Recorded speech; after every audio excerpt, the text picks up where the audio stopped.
मंगल प्रदोष व्रत की कथा। जय श्री कृष्णा, राधे राधे। आप सभी को मंगल प्रदोष व्रत की हार्दिक शुभकामनाएं। मंगल प्रदोष व्रत में भगवान शिव और माता पार्वती जी की पूजा की जाती है।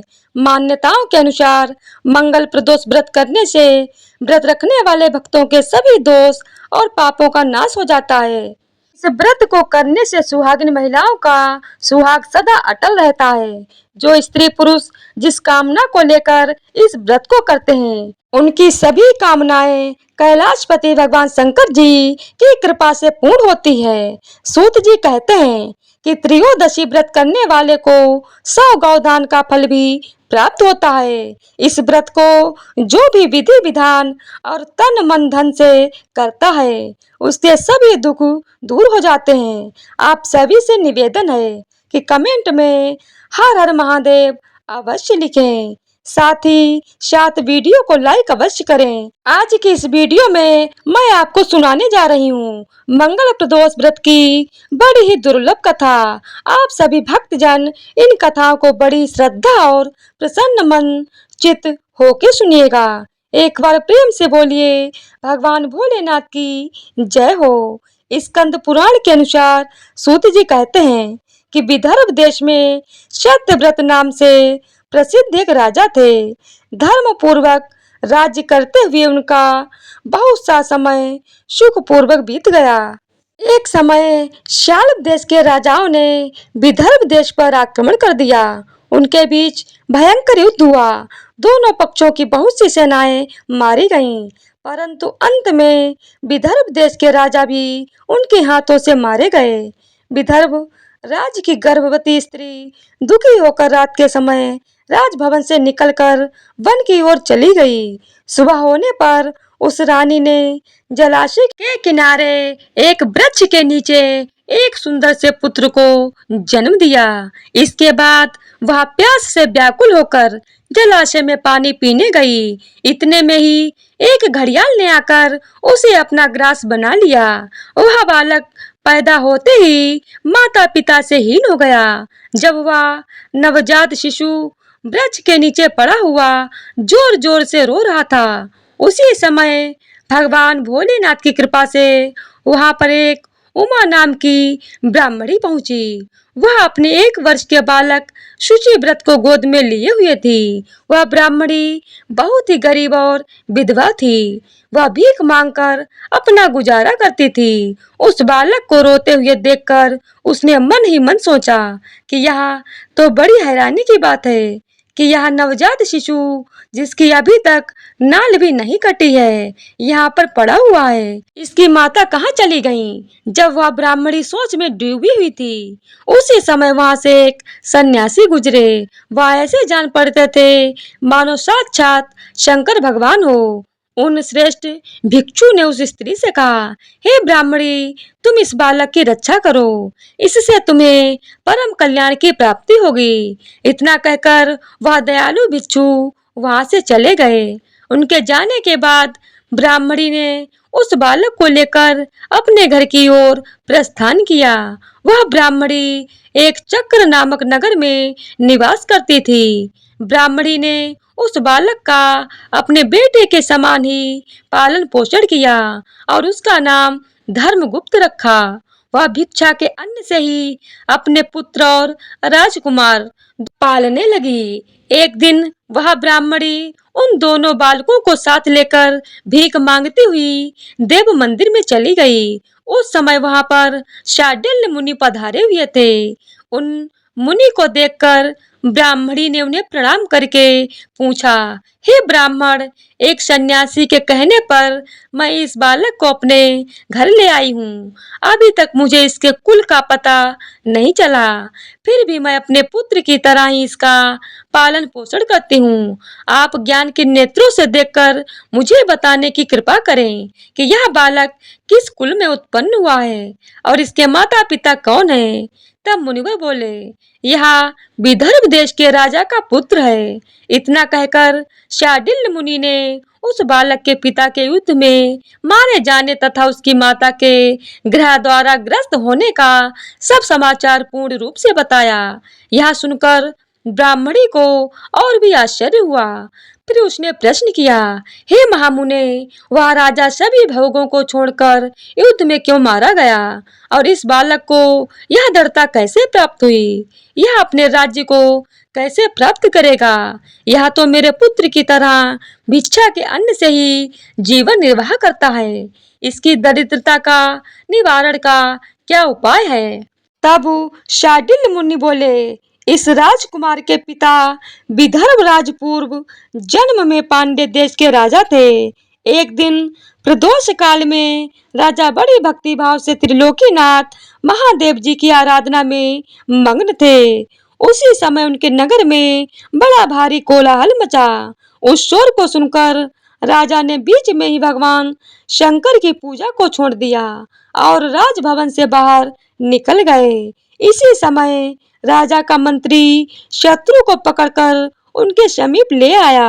वह शत्रु पांड्य राज्य का सामंत था। उसे देखते ही राजा ने क्रोध पूर्वक उसका मस्तक कटवा दिया। शिव पूजा को छोड़कर नियम को समाप्त किए बिना ही राजा ने रात में भोजन भी कर लिया। इसी प्रकार राजकुमार भी प्रदोष काल में भगवान शिव की पूजा किए बिना ही भोजन करके सो गया। वही राजा अगले जन्म में विदर्भ राज हुआ। शिव पूजा में विघ्न होने के कारण शत्रुओं ने उसके सुख भोग के बीच में ही मार डाला। पूर्व जन्म में जो उसका पुत्र था, इस जन्म में भी राजा का वही पुत्र है। भगवान शिव की पूजा का उल्लंघन करने के कारण यह दरिद्रता को प्राप्त हुआ है। इसकी माता ने पूर्व जन्म में छल से अपनी सौत को मार डाला था। उस महान पाप के कारण ही वह इस जन्म में ग्रह के द्वारा मारी गई। हे ब्राह्मणी, तुम्हारा पुत्र पूर्व जन्म में भी एक ब्राह्मण था। इसने सारा जीवन केवल दान लेने में ही बिताया, यज्ञ आदि सत्कर्म नहीं किए, इसीलिए यह दरिद्रता को प्राप्त हुआ है। उस दोष के निवारण के लिए अब यह भगवान शंकर की शरण में जाए। यदि यह दोनों बालक प्रदोष के दिन भगवान शंकर का पूजन करते रहें तो वर्ष भर के भीतर इनकी दरिद्रता का नाश होगा और राज्य सुख की प्राप्ति होगी। इस प्रकार शरण में आई हुई ब्रह्मणी को मधुर वचनों द्वारा आश्वासन देकर शार्दुल मुनि ने उनके दोनों बालकों को भगवान शंकर की आराधना के मंत्र का उपदेश दिया। उसके बाद ब्राह्मणी अपने दोनों बालकों को लेकर वहां से चली गई। 4 मास बाद एक दिन ब्राह्मण का पुत्र नदी में स्नान करने गया। वहां उसे धन से भरा हुआ एक घड़ा मिला, जिसे लेकर वह अपनी माँ के पास गया। माँ धन से भरे हुए घड़े को देखकर खुश हो गई और उसने कहा, इसे अपने भाई के साथ आधा आधा बांट लो। मगर धर्मगुप्त ने इस धन में हिस्सेदारी से मना करते हुए कहा, मैं किसी अन्य के भाग्य का भागी नहीं हो सकता। प्रत्येक व्यक्ति स्वयं के कर्म का फल भोगता है। इस प्रकार प्रसन्नता पूर्वक भगवान शंकर की पूजा करते हुए उन दोनों राजकुमारों का 1 वर्ष व्यतीत हो गया। एक दिन ब्राह्मण का पुत्र और राजकुमार वन में ब्रह्मचर्य करते हुए मार्ग में उन्होंने देखा कि अनेक गंधर्व कन्याएं आपस में खेल रही थीं। ब्राह्मण कुमार वहीं पर रुक गया और राजकुमार से बोला, हमें इससे आगे नहीं जाना चाहिए। यह गंधर्व कन्याएं हैं, किसी को भी अपनी ओर आकर्षित कर सकती हैं। मगर राजकुमार निडर होकर आगे बढ़ता गया। जब मुख्य गंधर्व कन्या ने राजकुमार धर्मगुप्त को देखा तो वह उसके प्रति आकर्षित हो गई। उसने अपनी सभी सखियों को फूल चुनने के लिए भेज दिया और राजकुमार के पास आने की प्रतीक्षा करने लगी। उसे अकेला देखकर राजकुमार उसके पास गया और उससे बातचीत शुरू की। उसने बताया, मैं विदर्भ देश का राजकुमार हूँ। मेरे माता पिता अब इस संसार में नहीं हैं और शत्रुओं ने हमारे राज्य पर कब्जा कर लिया है। तब कन्या ने अपना परिचय देते हुए कहा, मैं विदर्भ नामक गंधर्व की पुत्री हूँ। मेरा नाम अंशुम है और मैं गायन में प्रवीण हूँ। उसने यह भी कहा, मैं आपसे विवाह करना चाहती हूँ। इतना कहकर उसने अपनी मोतियों की माला निकालकर राजकुमार को पहना दी। तब राजकुमार ने पूछा, तुम राजपाट गवा चुके राजकुमार के साथ कैसे रह पाओगी और अपने माता पिता की अनुमति के बिना तुम मेरे साथ कैसे आ सकती हो? इस पर अंजुम ने बोला, चाहे जो हो जाए मैं वही करूंगी जो मैं चाहती हूँ। तुम 2 दिन बाद प्रातःकाल यहाँ आकर मुझसे मिलना। इतना कहकर वह वहां से चली गई। राजकुमार ने वापस आकर ब्राह्मणी और उसके पुत्र को सारी बात बताई। वो दोनों बहुत खुश हुए। 2 दिन बाद राजकुमार पुनः उसी वन में गया। उसने देखा कि अंशुम अपने पिता के साथ उसकी प्रतीक्षा कर रही है। तब गंधर्व राज ने राजकुमार से कहा, मैं कैलाशपुरी गया था। वहां भगवान शिव और माता पार्वती ने मुझे बुलाकर कहा कि धर्मगुप्त नामक राजकुमार राज्य से विहीन होकर भटक रहा है। जाओ और उसका राज्य पुनः प्राप्त करने में उसकी सहायता करो। मैं उनकी आज्ञा के अनुसार अपनी पुत्री अंशुम का हाथ तुम्हारे हाथ में दे रहा हूँ और राज्य प्राप्त करने में मैं तुम्हारी सहायता करूंगा। मेरी पुत्री 1000 वर्ष तक तुम्हारे साथ इस पृथ्वी पर रहेगी और तुम शिवलोक में जाओगे। तब भी वह इसी काया में तुम्हारे साथ ही रहेगी। भगवान शिव के आदेश अनुसार धर्मगुप्त और अंशुम का विवाह हो गया। अंशुम के पिता ने अपनी गंधर्व सेना भी राजकुमार को दे दी। सेना की सहायता से उसने अपने शत्रुओं को परास्त कर दिया और अपने पिता का खोया हुआ राज्य उन्हें प्राप्त कर लिया। तब राजकुमार धर्मगुप्त राजा बन गया। उसने अपने बुरे दिनों में उसे पालने वाली गरीब ब्राह्मणी को राजमाता का दर्जा दिया और शुचि व्रत को अपना छोटा भाई माना। इस प्रकार नियमित रूप से प्रदोष व्रत करने से ब्राह्मणी, उसके पुत्र शुचि व्रत और राजकुमार धर्मगुप्त को धन धान्य तथा सुख संपत्ति की प्राप्ति हुई। सूत जी कहते हैं कि जो मनुष्य प्रदोष व्रत की इस पुण्य महात्म्य को एकाग्र चित होकर सुनता है अथवा पढ़ता है, उन्हें 100 जन्म तक कभी दरिद्रता नहीं होती और अंत में वह ज्ञान के ऐश्वर्य से युक्त होकर भगवान शंकर के परम धाम को प्राप्त होता है। तो प्रेम से बोलिए भगवान शंकर की जय, माता पार्वती की जय हो।